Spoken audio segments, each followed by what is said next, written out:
सन 2005 एक ऐसे बिल्डिंग की नींव रखी गई जो आज लोगों के इमोशन बन चुकी है। हम बात कर रहे हैं सिलीगुड़ी तराई लायंस ब्लड बैंक की। अगर किसी को भी शहर भर में रक्त की ज़रूरत होती है तो सबसे पहला नाम जो लोगों के जहन में आता है वो है सिलीगुड़ी तराई लायंस ब्लड बैंक। लोग यहाँ पर आते हैं और जिनको भी रक्त की ज़रूरत होती है सबसे पहला कांटेक्ट जो किया जाता है वो है तराई ब्लड बैंक को। आज जिन लोगों ने मिलके या जिन कैंप्स ने मिलके जो रक्त कलेक्ट किया है, जो यूनिट्स कलेक्ट किया है, उनको फेलिसिटेट किया जा रहा है, उनको टोकन ऑफ थैंक्स दिया जा रहा है, प्रोत्साहित किया जा रहा है। ये कार्यक्रम क्या है ये हम ऊपर की ओर जाएंगे और आपको दिखाएंगे, लेकिन अगर हम बात करें ब्लड की तो ब्लड बहुत ही ज़्यादा महत्वपूर्ण है एंड स्पेशली जब भी ज़रूरत होती है लोगों को ब्लड की तो लोग कहीं ना कहीं से ब्लड लेना चाहते हैं। तो इसी बीच अगर हम बात करें सिलीगुड़ी तराई लायंस ब्लड बैंक की तो सिलीगुड़ी लायंस तराई ब्लड बैंक, मैं बार बार ये नाम इसीलिए बोल रही हूँ क्योंकि कहीं ना कहीं लोगों का जो इमोशन है वो इस नाम के साथ में जुड़ा हुआ है। बिना किसी देरी के चलते हैं ऊपर और आपको दिखाते हैं किस तरीके से जो प्रोग्राम है वो ऑर्गेनाइज किया गया है और साथ ही में अगर हम बात करें पूरे बिल्डिंग को भी भव्य तरीके से यहाँ पे डेकोरेट किया गया है। बिना किसी देरी के चलते हैं ऊपर। वहाँ थोड़ा बहुत काम किया हम लोगों। यह सभी टोटल यूनिट कलेक्शन के ऊपर आधारित है। इसके अलावा कुछ स्पेशल कैटेगरी अवार्ड्स और 5 ईयर एग्रीगेट अवार्ड्स भी है।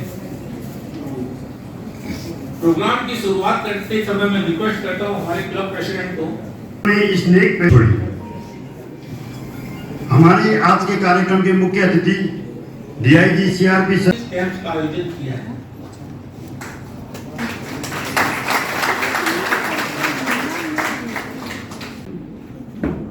जिसमें मार्च 2018 तक के कैंप ऑर्गेनाइजर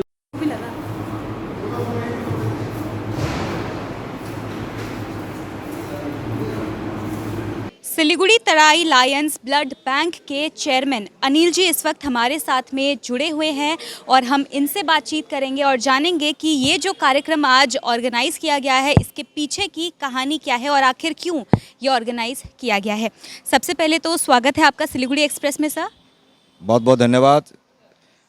सिलीगुड़ी एक्सप्रेस हमारे इस आभा 2 प्रोग्राम में आकर इसकी डिटेल जानकारी सिलीगुड़ी वासियों को देने के लिए जो सवाल हो सर, ये जो कार्यक्रम आज ऑर्गेनाइज किया गया है आखिर क्यों ये किया गया है? ये देखिए, हमारे ब्लड बैंक की रीढ़ की हड्डी होती है हमारे कैंप ऑर्गेनाइजर्स और हमारे वॉलंटरी ब्लड डोनर्स। तो विगत 5 वर्षों में जिन्होंने भी हमारे साथ ब्लड डोनेशन कैंप ऑर्गेनाइज किए हैं उनमें से कुछ चुनिंदा कैंप ऑर्गेनाइजर को, क्योंकि सबको तो हम अवार्ड इस सेरेमनी में दे नहीं सकते हैं, उनको हम अवार्ड जब कैंप होता है उसी वक्त एक दे दिया करते हैं। चुनिंदा जो वर्ष भर के हमारे कैंप ऑर्गेनाइजर हैं, प्रत्येक वर्ष के 7 चुनिंदा कैंप ऑर्गेनाइजर को आज हम यहाँ सम्मानित करेंगे। वो 5 साल के जो भी प्रत्येक साल के अलग अलग, यानी कुल 35 हो गए। सर, अगर हम आंकड़ों की बात करें तो आंकड़ा क्या रहने वाला है? आंकड़ा इस साल का तो हमारा टारगेट था 400 ब्लड डोनेशन कैंप ऑर्गेनाइज करने का, जो मीडिया के माध्यम से हो या जितनी भी समाज सेवाएं या संस्थाएं हैं, लायंस क्लब हैं, पॉलिटिकल पार्टियां हैं, एडमिनिस्ट्रेटिव सिलीगुड़ी पुलिस कमिश्नरेट, इन सब के सपोर्ट से हम ये टारगेट ऑलरेडी अचीव कर चुके हैं और 409 ब्लड डोनेशन कैंप अभी तक हम कर चुके हैं और 6 ब्लड डोनेशन कैंप हमारे कल होने वाले हैं मारवाड़ी युवा मंच सिलीगुड़ी शाखा के साथ। सर, कौन से ऑर्गेनाइजेशंस फिलहाल यहाँ पे मौजूद है जिन्हें फेलिसिटेट किया जा रहा है? करीब करीब यहाँ 32 से ज़्यादा ऑर्गेनाइजर्स आज इस प्रोग्राम में आए हैं जिन्हें हमने इनवाइट किया है और लगभग सभी ने यहाँ अपनी उपस्थिति दर्ज की है और सभी को हम सम्मानित करेंगे यहाँ। कुछ आखिरी चीज़ें जो आप कहना चाहेंगे हमारे दर्शकों को जो सोचते तो हैं कि ब्लड डोनेट करेंगे लेकिन कहीं ना कहीं वो डर जाते हैं या वो जो रिएक्शन होने वाला है उसके बाद में वो सोचते हैं? तो जनरली देखिए, फर्स्ट टाइम जो डोनेट करते हैं उन डोनर में थोड़ी ये घबराहट रहती है कि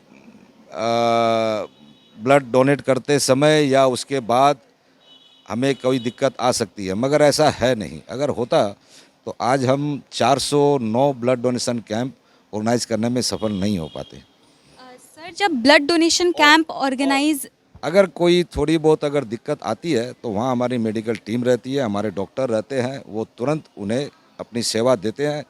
और मेरे ख्याल से ज़्यादातर पहले फर्स्ट टाइम डोनर को ही थोड़ी बहुत ये दिक्कत आती है, क्योंकि उनमें एक घबराहट रहती है, तो वो हम दूर करने की कोशिश करते हैं। फिर भी अगर कोई असुविधा होती है तो हमारी मेडिकल टीम रहती है, वो इन्हें उचित सेवा मुहैया कराती है। सर, जब इतने बड़े पैमाने पे ब्लड यूनिट्स कलेक्ट होता है, जब इतने कैंप्स किए जाते हैं, लेकिन फिर भी कहीं ना कहीं लोगों को सोशल मीडिया का सहारा लेना पड़ता है, मदद मांगनी पड़ती है, तो आखिर ऐसा क्यों है? आपको क्या लगता है? इसकी वजह तो मैं आपको क्या बताऊं।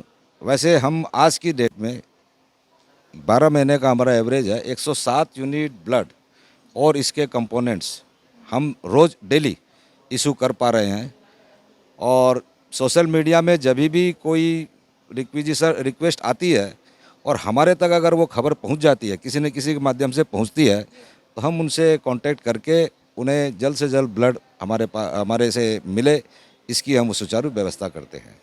कभी कभी नेगेटिव ग्रुप जो होता है, केवल वही उसी में कभी अगर हमारे पास अवेलेबल नहीं है तो दिक्कत आती है।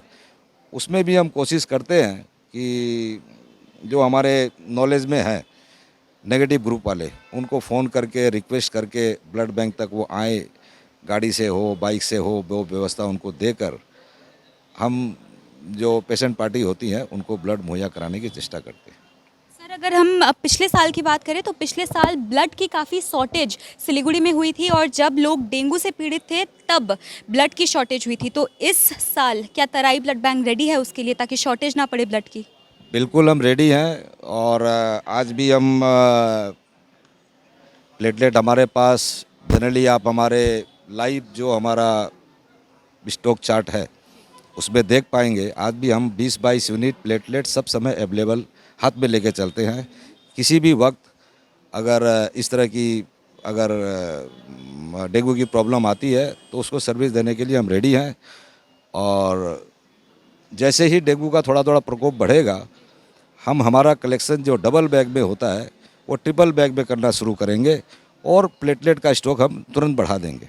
हमारे यहाँ इन हाउस रोज़ करीब 30 से 40 यूनिट कलेक्शन होती है, वो हम ट्रिपल बैग में करते ही हमारा प्लेटलेट का स्टॉक बढ़ जाता है। और किसी को दिक्कत नहीं हो इसका प्रयास करेंगे। आप लोगों के माध्यम से भी अगर ज़रूरत पड़ी तो हम प्रयास करेंगे कि मीडिया के माध्यम से हो या हमारे जो ऑर्गेनाइज़र हैं उनके माध्यम से अच्छा सपोर्ट मिलता रहा है और आगे भी मिलेगा। और किसी भी चैलेंजिंग सिचुएशन को हैंडल करने के लिए हम लोग रेडी हैं। और सिलीगुड़ी तराई लायंस ब्लड बैंक का मैं आपको हम भरोसा देते हैं कि ब्लड की शॉर्टेज की वजह से किसी का नुकसान हम नहीं होने देंगे। शुक्रिया आपका सर। आभार 2.0 एक ऐसा कार्यक्रम जो हमने आपको दिखाया और जिसमें कि हमने आपको बताया कि सिलीगुड़ी लायंस तराई ब्लड बैंक के द्वारा किस तरीके से लोगों की मदद की जाती है, किस तरीके से यहाँ पर ब्लड यूनिट्स कलेक्ट किया जाता है। साथ ही साथ में पूरा कार्यक्रम हमने आपको दिखाया। लेकिन इसी बीच अगर हम अवॉर्डीज़ की बात करें तो जो अवॉर्डीज़ इस वक्त लिस्ट मेरे पास में है, उनका संस्था का नाम है lions club of Siliguri Uday, Marwari Yuva Manch Siliguri Sevak शाखा, Siliguri police commissionerate, lions club of Siliguri unity wings, Marwari Yuva Manch Siliguri branch, lions club of Siliguri Tarai Shakti, Nagrik Jagrukta Manch, blood point, lions club of Siliguri Maitri, और लास्टली अगर हम बात करें तो lions club of Siliguri dignity. इन सभी संस्थाओं को जो है अवार्ड दिया जा रहा है। साथ ही साथ में और भी ऐसे कई कार्यक्रम किए जाएंगे जिसमें लोगों को और ज़्यादा प्रोत्साहित किया जाएगा, जहां पर वो आके ब्लड डोनेट करे और जो रक्त संकट इस वक्त हो रहा है उसे बचने में भी लोगों को किस तरीके से सहायता की जाएगी, इस बारे में भी बातचीत की गई है। फिलहाल के लिए इतना ही। ऐसे ही अपडेट से अपडेटेड रहने के लिए आप देखते रहिए सिलीगुड़ी एक्सप्रेस।